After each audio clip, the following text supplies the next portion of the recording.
So hello everyone, welcome back to the PYQ series of JEE Mains. तो इस series को आगे बढ़ाते हुए अब हम अपने सेकंड टॉपिक पे एंटर करते हैं और वो सेकंड टॉपिक है वेक्टर्स। तो जितने भी लास्ट 5 to 8 ईयर्स में वेक्टर्स के कोई जो इंपॉर्टेंट क्वेश्चंस हैं, ठीक है, मैक्सिमम कोशिश करेंगे सारी क्वेश्चन को कवर करने की। बट कुछ क्वेश्चन बिल्कुल डिटो रिपीट होंगे तो उसको हम स्किप कर देंगे। अदरवाइज सारे टाइप्स के क्वेश्चन जो है आपको यहाँ पे प्रोवाइड करवाऊंगा, खुद सॉल्व करवाऊंगा। तो इस सीरीज को आगे बढ़ाते हुए शुरू करते हैं अपने क्वेश्चन से। देखो, सबसे पहला क्वेश्चन हमारे पास क्या है। 23 जनवरी 2025 में क्वेश्चन पूछा गया था मॉर्निंग शिफ्ट में।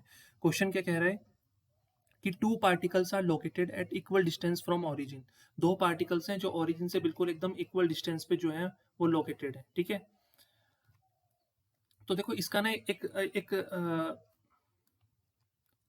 रफ डायग्राम हम इमेजिन कर लेते हैं इस तरह से। जैसे ये हमारा ओरिजिन है, ठीक है, और एक वेक्टर जो है वो ये है और दूसरा वेक्टर हमारा ये है, ठीक है। इस तरह से दो वेक्टर हैं और ये दोनों वेक्टर जो हैं आपस में क्या है, परपेंडिकुलर है इस तरह से। या एक इस पहले पूरा क्वेश्चन हम रीड कर लेते हैं, फिर देखते हैं किस तरह से है, क्योंकि ऐसे क्वेश्चन गलत हो जाता है हमारा। Two particles are located at equal distance from the origin, the position vector of those are represented by A. तो एक तो हमें ए वेक्टर दे रखा है। ए वेक्टर कितना दे रखा है, 2i plus 3nj plus 2k।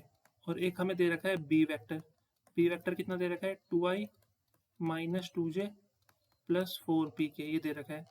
If both sides of vector are at right angle to each other, ठीक है, दोनों साइड जो है वेक्टर की वो राइट एंगल पे है। बेसिकली अगर एक वेक्टर ये है हमारा, ठीक है, एक वेक्टर अगर हमारा ये है तो दूसरा वेक्टर हमारा ये हो जाएगा, दूसरा वेक्टर हमारा ये हो जाएगा, और ये दोनों आपस में क्या है, राइट एंगल पे। कुछ इस तरह से समझ लो, ठीक है। और ये हमारा ओरिजिन है, ये क्या है, हमारा ओरिजिन। तो ओरिजिन से जितनी डिस्टेंस ये है ना, उतनी ही डिस्टेंस ये है। कुछ एक रफ डायग्राम इस तरह से समझ लो कि दो वेक्टर्स आपस में परपेंडिकुलर है और इनकी जो डिस्टेंस है ओरिजिन से वो बराबर है। ये जितनी डिस्टेंस है वही डिस्टेंस ये है। तो हमें बताना है कि एन इनवर्स की वैल्यू कितनी होगी। देखो, बहुत ईजी है। सबसे पहले दो कॉन्सेप्ट हमें दे रखे हैं, ठीक है, उन दो कॉन्सेप्ट के अकॉर्डिंग हमें चलना है। देखो, हमें पता है कि अगर दो वेक्टर्स आपस में क्या होते हैं, परपेंडिकुलर होते हैं, तो उनका डॉट प्रोडक्ट क्या होता है, ठीक है, उनका डॉट प्रोडक्ट हमेशा क्या होता है, जीरो होता है। तो अगर ये दोनों आपस में परपेंडिकुलर हैं तो अगर मैं ए डॉट बी निकालता हूँ तो वो जीरो आना चाहिए, ठीक है। तो देखते हैं। तो टू टू ज़ा कितना होता है, 4, ठीक है। 3 × -2 कितना होता है, -6, बट एन भी साथ में, और प्लस 2 4 = 8, तो 8p भी हमारा है, इज इक्वल टू ये जीरो होना चाहिए। तो अगर मैं इसको सॉल्व करना चाहूँ तो इसको मैं ऐसे भी तो लिख सकता हूँ कि 8p is equals to 4 - 6n, ऐसे लिख सकता हूँ, ठीक है। तो p की वैल्यू में क्या लिख सकता हूँ, p की वैल्यू में लिख सकता हूँ 2 - 3n/4, 2 - 3n/4 ऐसे लिख सकता हूँ। क्यों, क्योंकि मैंने 2 कॉमन लिया है दोनों तरफ से और कैंसिल कर दिया है, फिर ये 4 अपॉन में आ गया इसके 2 - 3n के। तो p की ये वैल्यू आ गई। अब जो मेरा सेकंड कॉन्सेप्ट है उसको मैं अप्लाई करता हूँ। सेकंड कॉन्सेप्ट क्या कह रहा है कि ओरिजिन से दोनों वेक्टर की जो डिस्टेंस है वो क्या है, सेम है, ठीक है। एक रफ डायग्राम मैंने बनाया है। तो अगर सेम डिस्टेंस है तो ओरिजिन क्या होता है, 0 0, ठीक है। अगर देखो, अगर दो वेक्टर्स की जो डिस्टेंस है वो ओरिजिन से बराबर होती है तो इसका मतलब जो दोनों वेक्टर्स का मैग्नीट्यूड है ना वो इक्वल होना चाहिए। ध्यान रखना, मतलब जो हमारा मोड ऑफ ए स्क्वायर है, ठीक है, वो बराबर होना चाहिए मोड ऑफ बी स्क्वायर के। ये कंडीशन होनी चाहिए। तो अगर ए स्क्वायर की हम बात करें तो 2 का स्क्वायर हो जाएगा 4, 3n का स्क्वायर हो जाएगा 9n स्क्वायर, और 2 का स्क्वायर हो जाएगा 4, बराबर बी स्क्वायर कितना हो जाएगा, 4 + 4 + 16p², 4p का स्क्वायर, ठीक है। अगर मैं इसको सॉल्व करता हूँ तो यहाँ से मेरे को देखो एक ना एक चीज़ जरूर मिलेगी। देखो, इस 4 से ये दो 4 कैंसिल आउट हो जाएंगे, ऐसे कर देनी है, इन दो 4 को इधर लेके आए तो ये कैंसिल आउट हो जाएंगे। तो बेसिकली यहाँ से बचेगा 9n² is equal to 16p², ठीक है।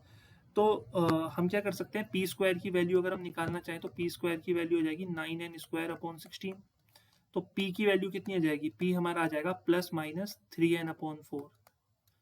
तो p की वैल्यू एक बार 3n/4 पुट करेंगे यहाँ पर और n निकाल लेंगे, और एक बार माइनस पुट करेंगे। तो एक बार यहाँ पे मैं लिख रहा हूँ when p is equals to 3n/4। तो जब p 3n/4 होगा तो 3n/4 इज इक्वल्स टू ये 2 - 3n/4, इससे कैंसिल हुआ। तो 3n कितना हो जाएगा, ये हो जाएगा 6n = 2, तो n कितना आ जाएगा, 1/3। तो n कितना आ गया हमारा, 1/3। तो ये ध्यान रहेगा, ठीक है। एन हमारा कितना आ गया 1/3। अब एक बार हम सेकंड जो है वो भी रख के देख लेते हैं। अब जब हमारा when p is equals to -3n/4, तो -3n/4 इज इक्वल्स टू कितना हो जाएगा 2 -3n/4, 4 से 4 कैंसिल, -3n इधर आएगा तो ये 0 हो जाएगा, तो 2 बराबर 0, ये तो पॉसिबल ही नहीं है। तो इसका मतलब p is equals to 3n/4 possible है। तो उस केस में n कितना आ रहा है 1/3, अगर n 1/3 है तो n इनवर्स कितना आएगा 3 आएगा। भाई n इनवर्स का मतलब होता है 1/n, n इनवर्स का मतलब होता है 1/n, तो अगर n 1/3 है तो 1/n कितना हो जाएगा 3। तो हमारा ऑप्शन क्या हो गया, देखो ये थोड़ा न्यूमेरिकल बेस्ड क्वेश्चन था तो इसके ऑप्शंस गिवन नहीं है, तो यहाँ पे n इनवर्स हमारा 3 आ जाएगा, ठीक है। तो इस तरह से ऐसे क्वेश्चन को सॉल्व किया जाता है, वेक्टर से रिलेटेड जो क्वेश्चन होते हैं। अब चलते हैं हम अपने वेक्टर के नेक्स्ट क्वेश्चन पे और देखते हैं नेक्स्ट क्वेश्चन हमें क्या कह रहा है।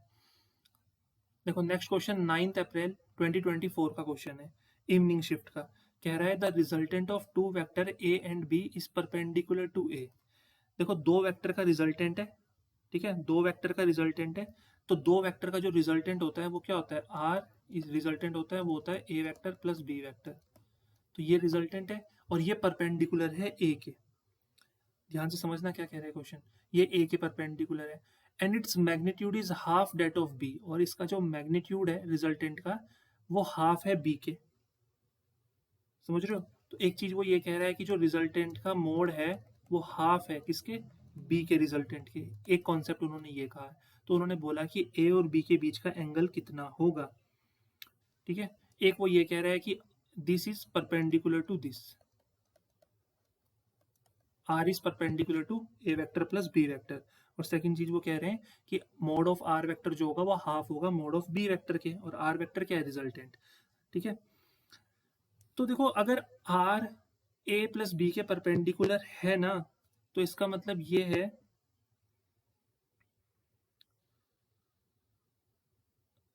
नहीं नहीं नहीं, नहीं। अच्छा आर तो हमारा ए प्लस बी है ना, और आर इज परपेंडिकुलर टू ए। अच्छा ये थोड़ा सा मिस्टेक हुई समझने में क्वेश्चन को।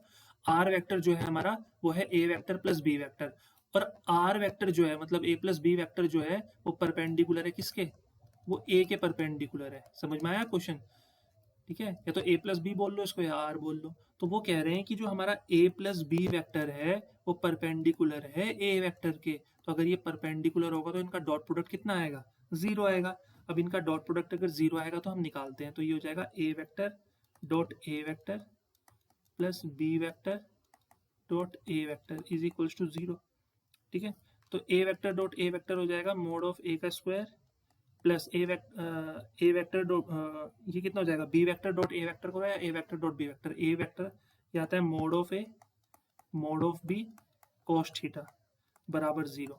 तो यहाँ से ना हम अपने एंगल्स निकाल देते हैं, ठीक है। एंगल्स कितने आ जाएंगे हमारे, कोस थीटा कितना आ जाएगा, कोस थीटा हमारा आ जाएगा minus mod of A vector का स्क्वायर, ठीक है, और अपॉन में आ जाएगा मोड ऑफ ए वेक्टर और मोड ऑफ बी वेक्टर, ये हमारा आ जाएगा। और थोड़ा सा हम इसको सॉल्व भी कर सकते हैं, इस वाले मोड से स्क्वायर कैंसिल हो जाएगा, तो कोस थीटा हमारा आ जाएगा minus mod of A vector upon mod of B vector, इस तरह से आ जाएगा। अब एक कंडीशन देखो, हमें एंगल बताना था ए और बी के बीच का, तो अभी देखो अभी ये क्वेश्चन हमारा कंप्लीट नहीं हुआ है। अगर हमें एंगल बताना है तो हम कैसे बताएंगे, ध्यान देना। अब जो हमारी सेकंड कंडीशन थी मैग्नीट्यूड वाली, अब हम उस कंडीशन को लगाएंगे। कंडीशन कहती है कि r जो है वो 1/2 मोड ऑफ बी वेक्टर के बराबर है। तो r क्या होता है, r हमारा होता है mod of A vector plus B vector, ये हमारा बराबर है किसके, half of mod of B vector के। समझ रहे हो। तो अगर मैं स्क्वायर कर देता हूँ, ठीक है। अच्छा जो रिजल्टेंट होता है ना, पहले बताओ कि ये रिजल्टेंट है, ये हमारा रिजल्टेंट ही तो है। तो रिजल्टेंट का जो फॉर्मूला होता है वो क्या होता है, रिजल्टेंट का फॉर्मूला होता है अंडर रूट, ठीक है, मोड ऑफ ए वेक्टर का square plus mod of B vector का square plus twice of mod of A vector mod of B vector cos theta, ठीक है, इज इक्वल्स टू हाफ, और ये होता है मोड ऑफ बी वेक्टर, ये हो जाएगा। अब स्क्वायरिंग करते हैं। देखो समझ रहे हो ना, थोड़े लेंदी होते हैं इस तरह के क्वेश्चन, स्टेप बाय स्टेप चलना होता है। हमें 2 कंडीशन गिवन थी, पहली कंडीशन हमने लगाई तो हमारा ये आंसर आया cos theta is equal to इतना। सेकंड कंडीशन लगा रहे हैं अब, तो r क्या होता है, रिजल्टेंट ये होता है। अब मैं स्क्वायरिंग कर रहा हूँ दोनों तरफ, तो स्क्वायरिंग करूंगा तो ये कितना हो जाएगा, मोड ऑफ ए वेक्टर का square plus mod of B vector का square plus twice of mod of A mod of B और कोस थीटा। 1/2 का स्क्वायर करूंगा तो 1/4 आ जाएगा, और मोड ऑफ बी वेक्टर का स्क्वायर करूंगा तो ये हो गया इस तरह से। ठीक है, देखो अब मेरे को क्या हेल्प मिली, जो मैंने कोस थीटा की वैल्यू निकाल रखी थी ना पहले से, minus mod of A upon mod of B, वो मैं यहाँ पे पुट कर दूंगा कोस थीटा की जगह पे। तो बेसिकली ये इक्वेशन जो है मेरी इस तरह से बन जाएगी, थोड़ा यहाँ पे नीचे लिख रहा हूँ मैं, मोड ऑफ ए का स्क्वायर मोड ऑफ बी का square plus twice of mod of A vector mod of B vector. अब कोस थीटा की वैल्यू रखेंगे, कोस थीटा की वैल्यू कितनी होती है, तो ये माइनस साइन हो जाएगा, क्योंकि कोस थीटा माइनस का है तो ये माइनस साइन हो जाएगा, और ये हो जाएगा mod of A upon mod of B, और ये वैल्यू हमारी किसके बराबर है, 1/4 मोड ऑफ बी वेक्टर का स्क्वायर। तो देखो बी मोड ऑफ बी से मोड ऑफ बी कैंसिल, तो ये हमारा आ जाएगा मोड ऑफ ए वेक्टर का square plus mod of B vector का square minus twice of mod of A का स्क्वायर बराबर आ जाएगा 1/4 मोड ऑफ बी का स्क्वायर। तो यहाँ से अगर मैं इसको सॉल्व करता हूँ, देखो अब इसको थोड़ा सा हम कोशिश करते हैं इसको सॉल्व करने की। तो इसको हम कैसे सॉल्व कर सकते हैं, तो मोड ऑफ बी स्क्वायर लिखता हूँ मैं ऐसे यहाँ पर, और मोड ऑफ ए स्क्वायर में से अगर minus twice of mode A square minus करूंगा तो minus mod of A square बनेगा, इज इक्वल्स टू ये 1/4 मोड ऑफ बी स्क्वायर आ जाएगा। तो अब बी स्क्वायर में से माइनस का 1/4 बी स्क्वायर अगर मैं माइनस करता हूँ तो ये बचेगा 3/4 मोड ऑफ बी स्क्वायर। देखो ये बेसिक बच्चों वाली मैथ्स है, और minus mod of A square इधर आके plus of mod of A square बन जाएगा। ठीक है, अब अगर हम चाहें तो यहाँ पे हम क्या कर सकते हैं, यहाँ पे हम वापस से वैल्यू पुट कर सकते हैं। वैल्यू पुट कैसे कर सकते हैं, देखो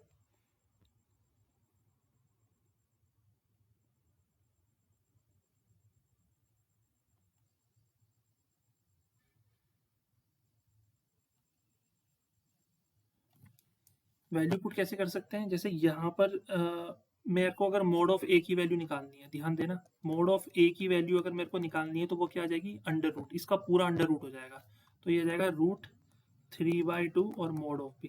देखो ध्यान से समझो, मैंने अब क्या किया है, 3/4 मोड ऑफ बी का square is equals to mod of A का स्क्वायर। तो मोड ऑफ ए निकालना है तो ये पूरा अंडर रूट हो जाएगा, तो अंडर रूट 3/4 कितना होता है, √3/2, और स्क्वायर से रूट कैंसिल होगा तो मोड ऑफ बी वेक्टर आ गया, ये मोड ऑफ ए वेक्टर की वैल्यू आ गई। अब फिर से फर्स्ट इक्वेशन पे चलते हैं। फर्स्ट इक्वेशन ये थी हमारी, तो कोस थीटा किसके बराबर है, minus mod of A upon mod of B. ठीक है, कोस थीटा किसके बराबर है, कोस थीटा हमारा बराबर है माइनस मोड ऑफ ए, ठीक है, अपॉन मोड ऑफ बी के बराबर है। तो माइनस साइन रखो, मोड ऑफ ए की वैल्यू रखते हैं √3/2 मोड ऑफ बी और अपॉन मोड ऑफ बी। तो मोड ऑफ बी से मोड ऑफ बी कैंसिल, तो कोस थीटा हमारा बराबर आ गया माइनस √3/2। तो कोस थीटा माइनस √3/2 किसकी वैल्यू होती है, 150 की होती है, है ना।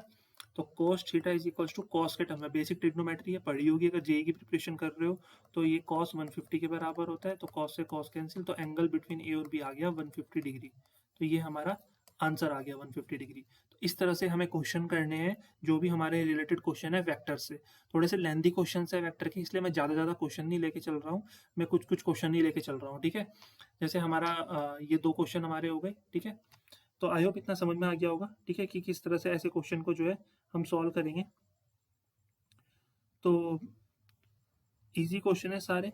ठीक है, अगर हम अच्छे से पढ़ के जाते हैं वेक्टर टॉपिक को तो हम आराम से इसको सॉल्व कर सकते हैं। देखो ऐसे ही हमारे पास एक क्वेश्चन और है। ठीक है, बहुत कॉन्सेप्चुअल क्वेश्चन है, ध्यान से समझेंगे। 3 vectors OP OQ OR each of magnitude A are acting as shown in the figure. 3 vector है हमारे पास OP OQ और OR।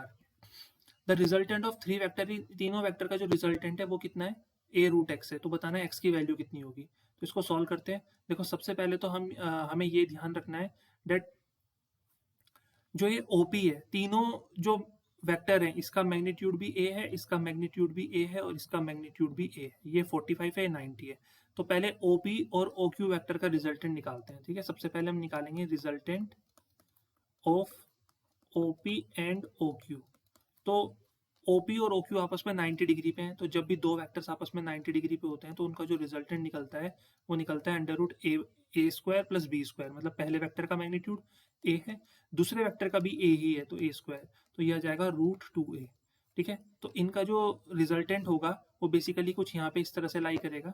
इनका जो रिजल्टेंट है OP और OQ का, वो यहाँ पे 45 डिग्री पे इस तरह से लाई करेगा और इसका मैग्नीट्यूड है √2a। अब इस रिजल्टेंट और ये जो OR वेक्टर है इनके बीच का रिजल्टेंट निकालना पड़ेगा हमें, और ये 45 बचा है क्योंकि ये 90 है तो बीच में से जा रहा है, तो ये भी 45, ये भी 45। तो अब ये दो वेक्टर आ गए, एक √2a और एक a, इनके बीच का रिजल्टेंट निकालना है और इनके बीच का एंगल भी कितना है, 90 डिग्री ही है। तो फिर से अगर हम रिजल्टेंट निकालेंगे तो रिजल्टेंट कितना आ जाएगा, तो अंडर रूट पहले वेक्टर का स्क्वायर मतलब √2a का स्क्वायर प्लस दूसरा वेक्टर तो है ही a स्क्वायर, a हमारा, तो ये आ जाएगा हमारा 2a square plus a square, तो ये हमारा आ जाएगा √3a स्क्वायर। तो इसको अगर हम सॉल्व करते हैं तो √3a, मतलब तीनों वेक्टर्स का जो मैग्नीट्यूड है, रिजल्टेंट है सॉरी, वो कितना आ रहा है, √3 है। और ये हमें ऑलरेडी गिवन है कि ये जो रिजल्टेंट है हमारा ये कितना है, a√x है, तो हमें x की वैल्यू बतानी थी। तो अगर हम कंपेयर करते हैं तो हमारा x कितना आ रहा है, कंपेयर करने पे हमारा x कितना आ जाएगा, 3 आ जाएगा। तो यहाँ पे जो x की वैल्यू आ जाएगी वो कितनी आ जाएगी, 3 आ जाएगी। तो इस तरह से ऐसे कॉन्सेप्चुअल क्वेश्चंस को वेक्टर के हम सॉल्व कर सकते हैं। तो आई होप इतना जो मैंने आज वेक्टर के जो क्वेश्चंस करवाए हैं, जितने भी कॉन्सेप्ट आपको सिखाने की कोशिश की है PYQ क्वेश्चन के थ्रू, वो समझ में आ गया होगा। अगर आपको किसी और पर्टिकुलर टॉपिक में, किसी और फिजिक्स केमिस्ट्री मैथ्स के किसी चैप्टर में ऐसे प्रॉब्लम आ रही है PYQ सॉल्व करने में, तो do let me know in the comment section. हम उन टॉपिक्स को पहले कवर करेंगे PYQ के सेशन में।